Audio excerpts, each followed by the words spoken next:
Hi viewers, and welcome to our first episode of On the Farm for 2022, where we are vocal about everything local.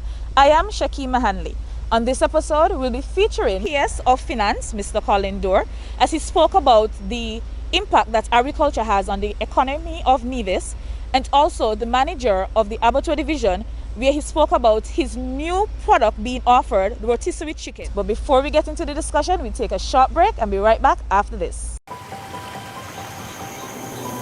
For each and every one of us, food tells a story.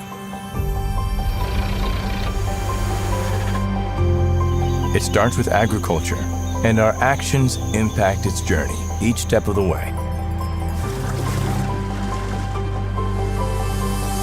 We have one planet and are part of one system.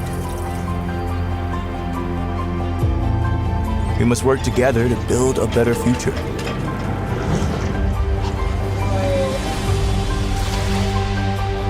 We need to reconnect with nature and work as one.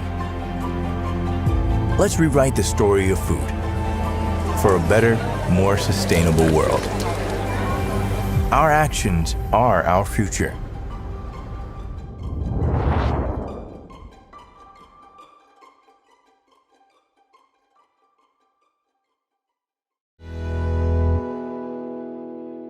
Welcome back, viewers. Firstly, we'll be showing the clip from Agenda 22 of Mr. Colin Dore, the PS of the Ministry of Finance, where he shared his views on the impact of agriculture on the Nevis economy. To view more of Agenda 2022, you can visit our Facebook page, which is the Ministry of Agriculture Nevis, or visit our YouTube channel, Nevis Agriculture. How do we bridge the gap? Of course, it has to be through innovation.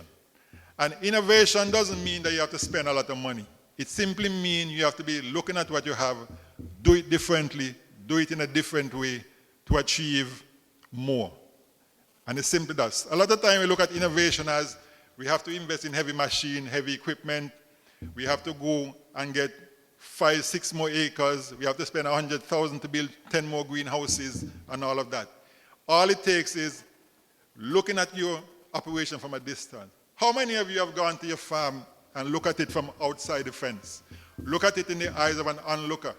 And you'll suddenly realize when I'm inside and think I'm doing well, and you look at it from outside, you realize a lot of the techniques I have inside there are not making any sense. They need to be changed.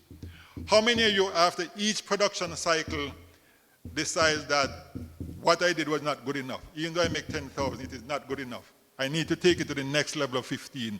What do I do? Or do you just go back and repeat the same thing and then expect it to move beyond 10? It would fall below 10. Until you do something new, something different, something unique, it's going to always come back to where you were or even below, using even more resources going in.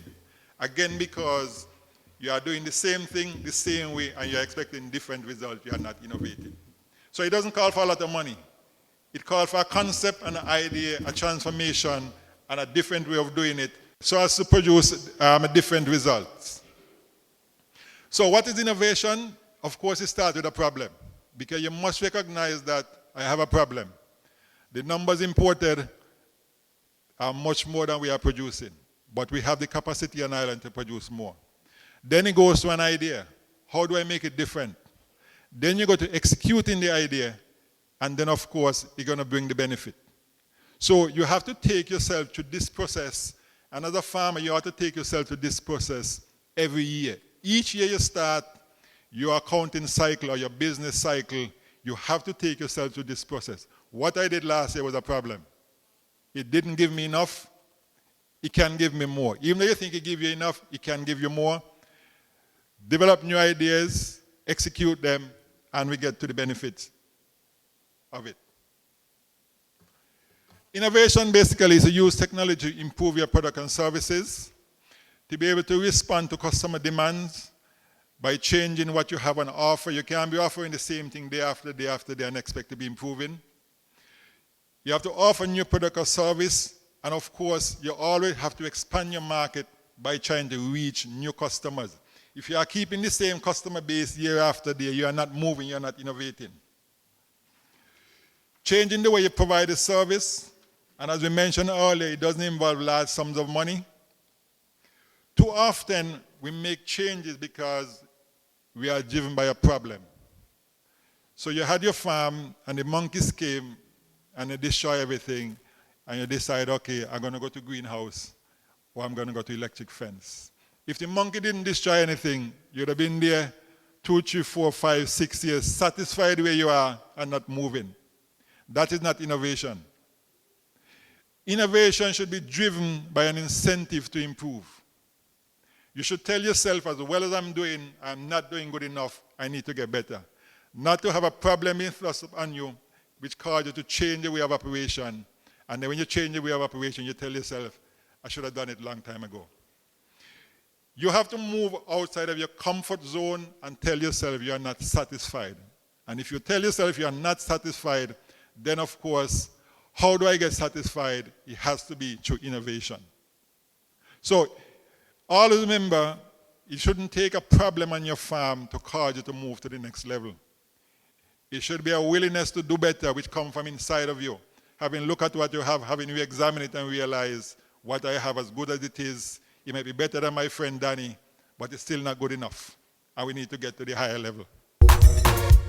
Fresh local fruit and vegetables produced for our nourishment. Buy local, eat local. Welcome back, viewers. Joining me, I have the manager of the Abattoir processing unit, and I'm going to ask him to introduce himself. Good morning. My name is Gary Griffin, manager of Nevis Agriculture and processing plant.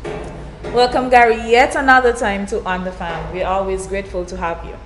Today we'll be talking about your new product that is on stream here at the Abattoir processing unit, and I'm going to ask you to let the public know what is your new product. Okay, the new product we just introduced this year is a Rotisserie Chicken.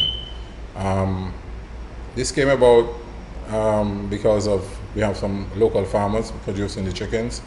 We've been selling the chickens fresh, which is whole or cut. But then, like anything else, we always try to diversify and find other ways and means and so forth. But we're thinking about getting a small rotisserie. This one, popped up and we decided to get it. We did some trials thus far, and now we are moving into full-fledged taking orders. Okay, lovely. Tell the public a little bit about what the process is like. Okay, the process of these the chickens, basically, the machine could carry 15 chickens. So we get the 15 chickens, we do a weight on the chickens. We do a batch of seasoning, which basically is green seasoning. Consists of different onion, herbs, thymes, peppers, and so forth. All these items are being weighed. Okay. We weigh these items and we record these items because we want to be consistent in the season going forward. Every time we do a batch, it should be the same, going forward. And we add some salt to it. So we season these chickens, leave them to marinate in the seasoning as well. And we do for the breast and so forth, which is more fleshy. We do like a liquid infuse with the seasoning. Nice. And how long does it usually take?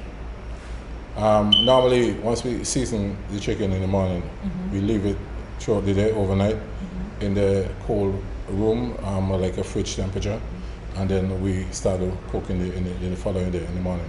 Okay, and how long is the cooking process? The cooking process normally takes about 2 hours. Okay.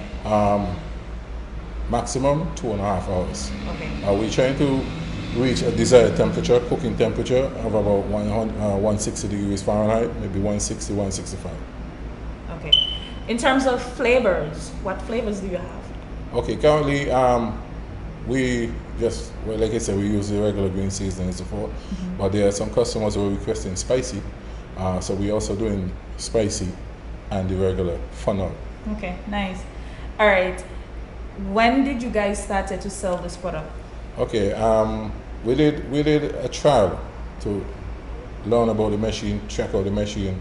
That was mid-January, and then we had some in-house tasting among staff and members from the department. Okay. The following week, we did orders. We did, I think, was 30 chicken.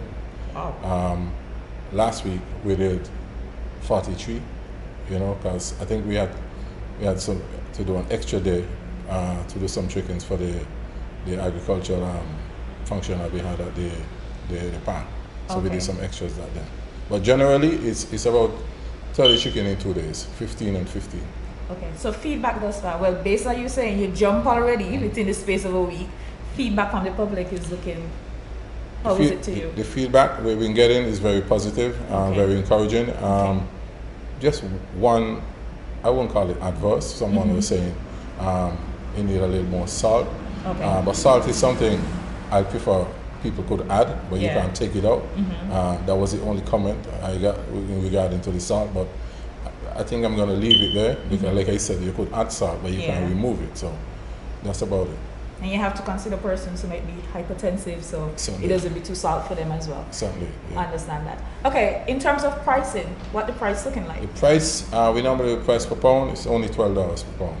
Oh, wow. It's only cheap. $12. Viewers, it's very cheap. $12 a pound. Rotisserie chicken is normally much more higher than that, up to about 14 plus, but we did an initial starter price of $12, so we're going to stick with that for now. Okay. And the ordering procedure, how can persons get the orders? Like I say, ordering procedure, you just have to call, like I say, we do generally on Thursdays and Fridays.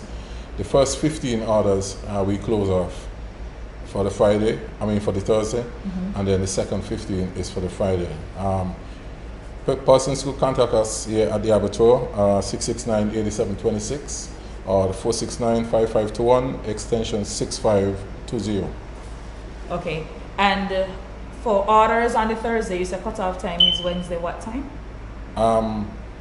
It's not really cutoff time when we reach the maximum amount, which is 15. Okay. So if somebody call in and you already have the maximum at Thursday, you just roll them over to the Friday. Roll them over to the Friday. Okay, all right, understand. All right, Gary, well, thank you so very much. We wish you and the Abattoir all the very best in your new venture. And we do hope that production will increase more and more weekly. So be prepared. You have a lot of work to do because people tend to love chicken. So I'm very sure as it gets out in the public, you're going to be seeing more persons coming along your way. Well, thanks very much, but the producers, the chicken producers, I'm appealing to the chicken producers because we would need the chicken. We're trying to do local and strict with the local chicken. So I'm hoping that the flow of chicken will be consistent so that we'll be able to continue throughout the year. So poultry producers, please, the manager is pleading to you to please ensure that you have your chickens available so that they can have their business and their new service continuously flowing. Thank you again, Gary. Thank you. You're welcome. Right, bye. And there you have it, viewers. Another episode of On the Farm, where we're vocal about everything local. And just to recap, we featured the PS of Finance, Mr. Colin Dore, as he spoke about the impact that agriculture has on the economy of Nevis, and also the manager of the Abattoir division, where he spoke about his new product being offered, Rotisserie Chicken. Until next time, this was On the Farm. I am Shakima Hanley. And to visit more again from Agenda 2022, remember to visit our Facebook page, Ministry of Agriculture Nevis, or our YouTube channel, Nevis Agriculture. Bye until next time.